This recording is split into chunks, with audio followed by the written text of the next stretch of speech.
Shalom Bapak Ibu dan Saudara-saudara kekasih di dalam nama Tuhan kita, Tuhan Yesus Kristus. Dan selamat bertemu kembali di YouTube saya, Pendeta Rudolf H. Pasaribu Channel. Dengan dan lewat channel ini saya komit untuk senantiasa menyebarkan firman Tuhan. Karena saya percaya berlandaskan Yesaya pasal 55 ayat 11 bahwa firman Tuhan yang saya dan bahkan Bapak Ibu dan saudara-saudara juga ikut sebar lewat apapun juga, termasuk lewat video ini, tidak akan kembali dengan sia-sia, tetapi akan bekerja sendiri lewat kuasa dan berkat urapan Roh Kudus.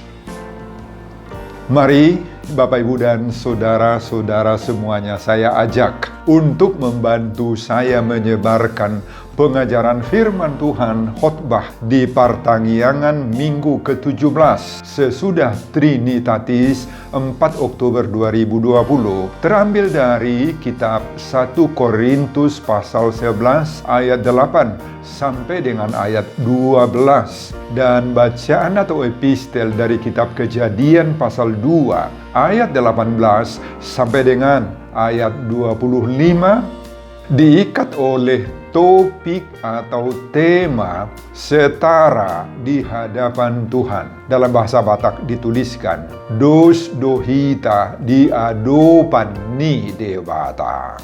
Bapak Ibu dan saudara-saudara, saya baca untuk kita. Mari simak pembacaan firman Tuhan berikut ini.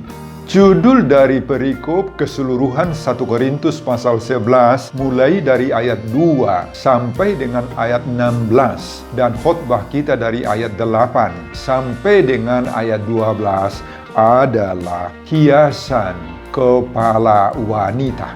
Sebab laki-laki tidak berasal dari perempuan, tetapi perempuan berasal dari laki-laki. Dan laki-laki tidak diciptakan karena perempuan, tetapi perempuan diciptakan karena laki-laki. Sebab itu, perempuan harus memakai tanda wibawa di kepalanya oleh karena para malaikat. Namun demikian, dalam Tuhan tidak ada perempuan tanpa laki-laki dan tidak ada laki-laki tanpa perempuan. Sebab sama seperti perempuan berasal dari laki-laki, demikian pula laki-laki dilahirkan oleh perempuan, dan segala sesuatu berasal dari Allah. Saudara, demikian nats khotbah kita di Partangiangan Minggu ke-17 sesudah Trinitatis tanggal 4 Oktober 2020. Diikat oleh topik atau tema, sekali lagi, setara di hadapan Tuhan. Dalam bahasa Batak, dos dohita di adopan ni debata. Saudara, keseluruhan isi dari 1 Korintus pasal 11 mulai dari ayat 2 sampai 16 ini membahas masalah perempuan dan penutup kepala, sebagaimana dalam judul perikop ini keseluruhan, serta juga mengenai ketaatan kepada perintah Allah. Dalam perikop ini kita temukan tentang adanya penutup di atas kepala perempuan atau wanita yang digunakan sebagai simbol bagi ketaatan kepada perintah, kepemimpinan, dan kepada otoritas Allah.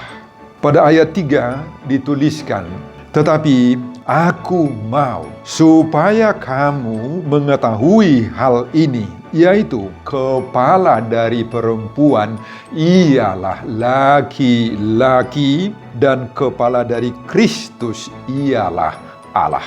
Dari ayat 3 yang baru saya baca ini, kita dapatkan adanya suatu rumusan serta kebenaran sejati yang harus kita yakini, bahwa tingkatan dalam hierarki otoritas adalah sebagai berikut. Ada Allah, Tuhan Allah Bapa, ada Allah Anak, ada pria atau suami, ada istri atau perempuan. Adanya penutup di atas kepala setiap istri atau perempuan dari orang-orang percaya di Korintus ini menunjukkan bahwa ia berada di bawah otoritas suaminya, yang juga menandakan kalau dia tunduk kepada Allah. Lihat juga ayat 10, cukup menarik. Meski sangat sulit untuk dipahami maknanya, di sana dituliskan, sebab itu perempuan harus memakai tanda wibawa di kepalanya oleh karena para malaikat. Ini menunjukkan suasana ibadah di Korintus. Dan ada penafsir yang mengatakan bahwa yang disebut dengan malaikat itu adalah gembala sidang di Korintus itu sendiri. Itu dituliskan oleh J. Wesley Brill dalam bukunya Tafsiran Surat Korintus Pertama, diterbitkan oleh Yayasan Kalam Hidup Bandung tanpa tahun penerbitan, halaman 218. Saudara Nats, ini atau ayat yang ke-10 tadi menunjukkan bagi kita bahwa dalam setiap ibadah kita, maka malaikat itu selalu hadir. Walaupun tentu saja kehadiran malaikat itu tidak dalam wujud sebagaimana yang biasa kita lihat dalam gambar, misalnya dengan pakai sayap dan sebagainya. Saudara, yang pasti malaikat hadir dalam setiap ibadah kita. Saudara, dalam konteks perikop khotbah kita saat ini, seorang yang memiliki rambut pendek menunjukkan dia sebagai seorang laki-laki. Dan seorang yang berambut panjang jelas-jelas akan menandai dirinya sebagai seorang perempuan. Jadi, rambut itulah yang menunjukkan diri seseorang, apakah dia laki-laki atau apakah dia seorang perempuan. Saudara, soal rambut atau rambut pendekkah atau rambut panjangkah, itu memiliki makna rohani yang khusus atau yang spesial di Korintus ini. Di Korintus ini soal rambut yang pendek atau panjang bukan soal mode, soal gaya, soal masalah kecantikan atau kegantengan saja, tetapi soal iman dan gambaran ketaatan hidup seseorang kepada Tuhan. Rasul Paulus mengajarkan dalam perikop keseluruhan pasal 11 dari ayat 2 sampai ayat 16 ini, bahwa lewat rambut kita bisa menunjukkan iman kita. Khususnya itu kita temukan dalam ayat 14, ayat 15. Di sana dituliskan, bukankah alam sendiri menyatakan kepadamu bahwa adalah kehinaan bagi laki-laki jika ia berambut panjang, tetapi bahwa adalah kehormatan bagi perempuan jika ia berambut panjang, sebab rambut diberikan kepada perempuan untuk menjadi penudung. Saudara, peran masing-masing kita manusia ini, baik dia laki-laki ataupun perempuan, dirancang sedemikian rupa oleh Allah untuk menggambarkan pelajaran spiritual yang mendalam, yakni adanya ketaatan terhadap kehendak Allah sendiri. Dan suatu pertanyaan yang lantas timbul dalam pemikiran kita sekarang di zaman ini, khususnya pada saat kita mendengar khotbah ini, Bapak Ibu, adalah pertanyaan apa? Mengapa soal rambut ini sampai menjadi masalah di Korintus? Ternyata hal itu ada hubungannya dengan budaya dan kepercayaan masyarakat setempat di Korintus pada saat itu dilihat oleh Apostel Paulus. Di kota Korintus ada sebuah kuil tempat persembahan kepada dewi yang bernama Afrodit, yakni dewi cinta, dewi kesuburan. Kuil ini sangat terkenal pada waktu itu karena praktik pelacuran suci yang banyak dipraktikkan orang sebagai bakti, sebagai pujian, sebagai penyembahan dan ritual agama.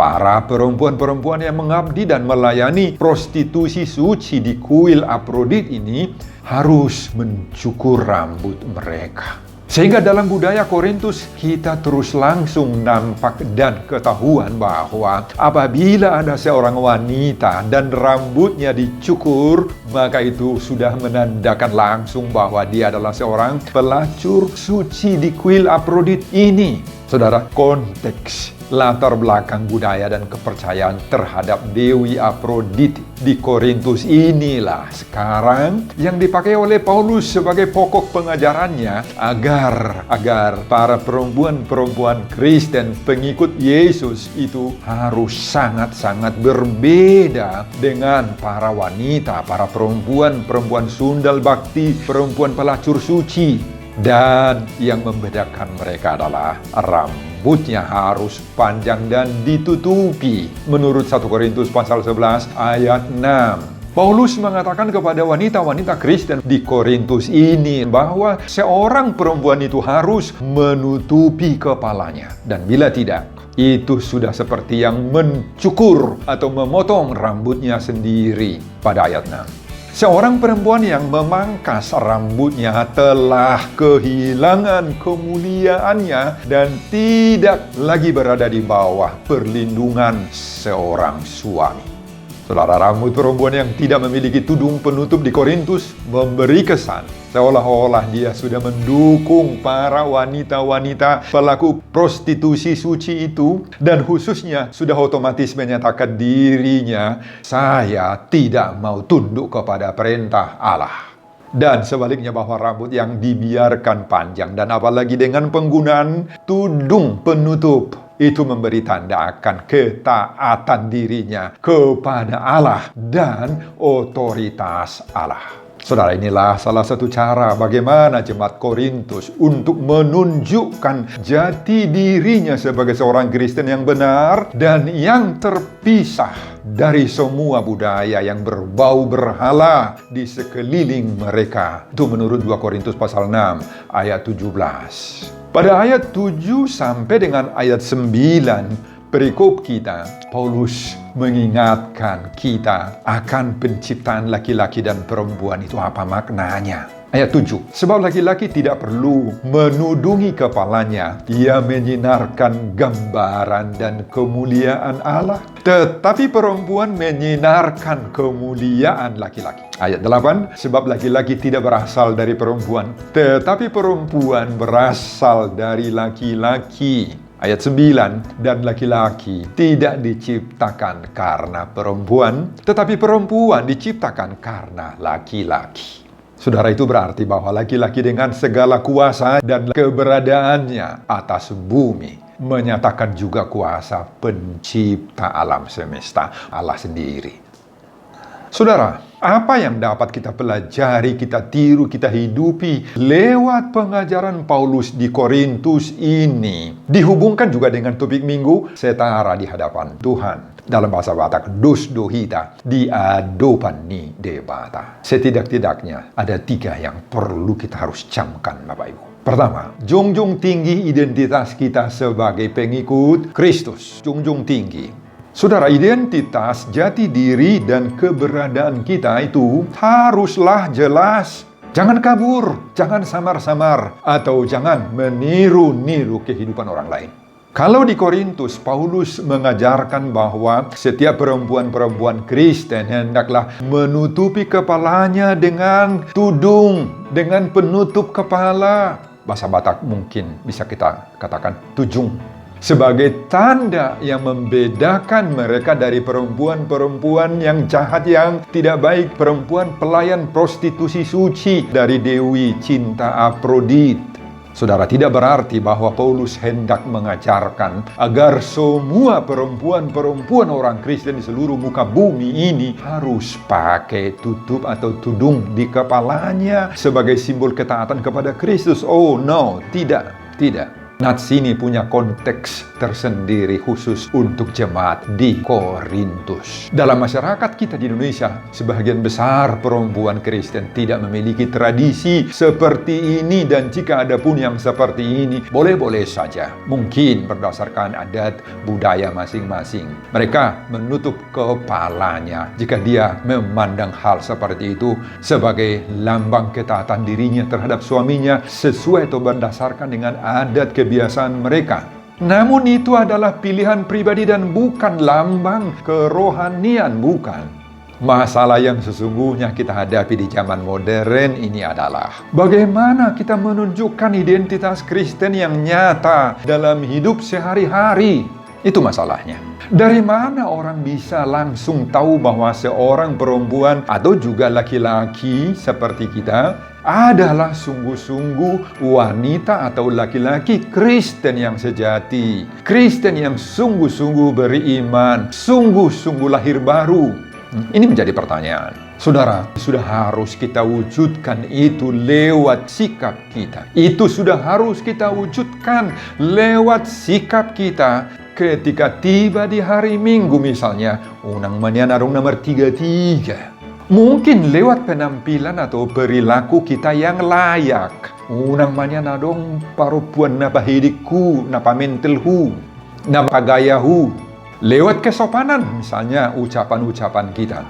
Lewat persahabatan-persahabatan kita di setiap medsos atau grup-grup yang kita ikuti. Nyatakan dirimu di sana sebagai seorang Kristen yang baik, yang sopan, yang bijak, yang betul-betul hidup dalam Kristus. Nyatakan. Saudara, di sanalah kita tunjukkan jati diri kita sebagai seorang Kristen dan khususnya kesetiaan kita kepada Kristus. Outbo imaniat jaga dirita. Unang masa robang hita dohot halak nasing.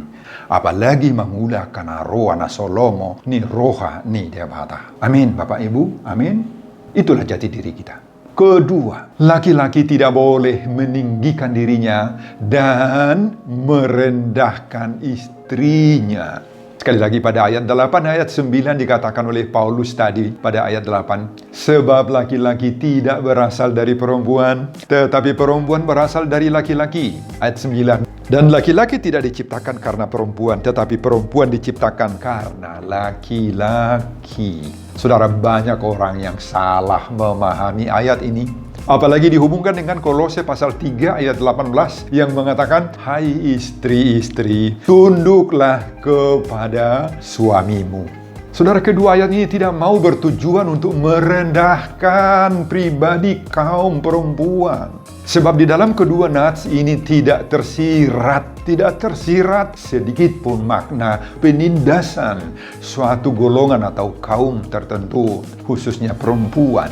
Tetapi ayat-ayat ini mengajarkan kepada kita bahwa kalau dikatakan di sana suami adalah kepala rumah tangga, hal itu tidak berarti bahwa suami atau laki-laki lebih tinggi kedudukannya dari istrinya, dari perempuannya. Tidak seperti itu. Gambaran itu digunakan juga kepada Kristus. Seperti pada ayat 3. Kepala dari Kristus ialah Allah. Bukan berarti Kristus lebih rendah atau lebih hina dibandingkan dengan Allah Bapa. Kristus dan Bapa itu adalah satu, sederajat. Itu sebenarnya Yesus mengatakan dalam Yohanes pasal 17 ayat 21. Sama seperti engkau, ya Bapa, di dalam aku dan aku di dalam engkau, agar mereka juga di dalam kita. Saudara, apalagi dalam kerajaan Allah, kepemimpinan tidak pernah mengandung arti menjadi yang lebih kuat. Kemauan menempatkan diri sebagai hamba dan ketaatan kepada Allah itu adalah merupakan kunci kebesaran dalam kerajaan Allah itu. Jadi, suami harus mau bertanggung jawab sepenuhnya serta mau melindungi, membantu, menolong, memberi semangat buat istrinya. agar dia, istri itu, mampu memenuhi kehendak Allah di dalam dirinya, mampu menempatkan dirinya sebagai istri yang setia kepada Tuhan di rumahnya, di gereja, dan di tempat kerjanya. Dan sebaliknya sama juga, istri harus mau membantu suaminya agar suami itu menjadi suami yang berkenan di hadapan Allah, serta suami yang bertanggung jawab. Yang ketiga, suami atau laki-laki dan istri atau perempuan adalah setara. Topik minggu ke-17 sesudah Trinitatis ini mengingatkan kita Bapak Ibu bahwa manusia itu atau laki-laki ataupun perempuan adalah setara di hadapan Tuhan. Dalam bahasa Batak tadi, dus duhita di adupan ni debata. Saudara, kesetaraan gender ini dengan bijak digambarkan oleh Paulus dalam ayat 11 dan ayat 12 khotbah kita. Namun demikian dalam Tuhan, tidak ada perempuan tanpa laki-laki dan tidak ada laki-laki tanpa perempuan. Sebab sama seperti perempuan berasal dari laki-laki, demikian pula laki-laki dilahirkan oleh perempuan. Dan segala sesuatu berasal dari Allah. Saudara, apa maksud dan tujuan daripada nats ini? Pertama, suami tidak boleh menyangka bahwa perempuan itu diciptakan hanya untuk menyenangkan dirinya, diri si suami itu saja. Ia juga tidak boleh bersikap seolah-olah perempuan itu berada di bawah telapak kakinya, di bawah kuasanya sendiri. Melainkan, hendaklah ia menghormati perempuan itu dengan sepatutnya. Itu yang pertama. Yang kedua, suami dipersatukan dalam suatu kehidupan yang indah dan sungguh mulia. Saudara, di mana keindahan dan kemuliaan kesatuan antara suami dengan istri itu? Karena kita harus menyadari bahwa masing-masing tidak dapat hidup tanpa yang lain. Sebab yang satu melengkapi kelemahan kekurangan yang lain. Dan yang ketiga, lebih daripada itu, yang satu menyempurnakan kebahagiaan yang lain. Saudara, disitulah keindahan dan kemuliaan kesatuan keluarga sebagai suami dan istri itu. Keempat, dalam rumah tangga yang berpusatkan Kristus, maka kehidupan rohani mereka adalah bersumber dan ditentukan oleh Kristus. Mereka akan hidup saling menolong dan saling bekerja sama untuk mendapatkan kekuatan rohani, saling menolong dalam hal mendapatkan kehidupan moral yang baik, dan agar mampu menghadapi berbagai-bagai pergumulan serta memenangkan kemelut-kemelut rumah tangga itu seberat apapun, Bapak Ibu. Amin, Bapak Ibu. Kelima, dalam kehidupan rumah tangga, Paulus mengajarkan kita bahwa suami istri harus saling bergantung, saling tolong-menolong dan saling memerlukan. Setiap laki-laki harus mengingat bahwa laki-laki dan perempuan sama-sama diciptakan menurut gambar dan rupa Allah. Kejadian 1 ayat 26 dan 27. Menurut gambar Allah diciptakannya dia, laki-laki dan perempuan diciptakannya mereka. Dan keduanya berasal dari Allah. Keduanya berasal dari Allah. 1 Korintus 11 ayat 11-12. Saudara, Tuhan sudah memberi peraturan kepada manusia bahwa perempuan diciptakan bukan hanya sebagai istri, tetapi dia juga diciptakan oleh Tuhan sebagai ibu dari laki-laki.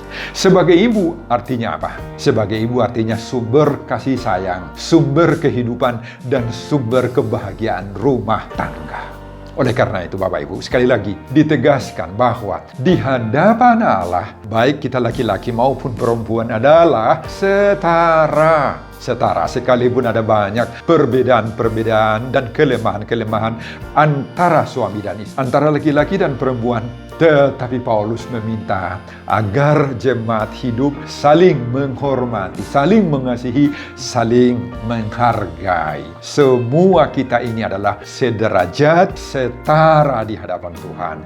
Dus duhita di adopan ni debata. Turbuk epistel pembacaan di pertanggiangan minggu ke-17 sesudah Trinitatis 4 Oktober 2020 ini adalah dari kitab Kejadian pasal 2 ayat 18-25. Akan saya upload di YouTube beberapa hari mendatang. Semoga Bapak Ibu juga berkenan untuk mendengarkannya. Sebelum saya mengakhiri khotbah ini kembali, saya mengajak Bapak, Ibu, dan Saudara-saudara untuk membantu saya menyebarkan firman Tuhan khotbah di pertanggungan minggu ke-17 sesudah Trinitatis 4 Oktober 2020 dari 1 Korintus pasal 11 ayat 8 sampai dengan ayat 12 ini, agar semakin banyak orang yang menyadari bahwa kita semua adalah setara di hadapan Tuhan, termotivasi lewat video ini. Tonton juga video khotbah saya yang lain agar saudara memiliki sentuhan dan pemahaman rohani yang semakin diperkaya. Buka di YouTube saya, Pendeta Rudolf H. Pasaribu Channel. Selamat mengikuti ibadah pertanggungan di rumah masing-masing buat kita semuanya. Tuhan Yesus memberkati kita. Shalom Horas. Amin. Bapak, terima kasih untuk khotbah yang sudah sampaikan dari 1 Korintus pasal 11 ayat 8 sampai ayat 12. Berkatilah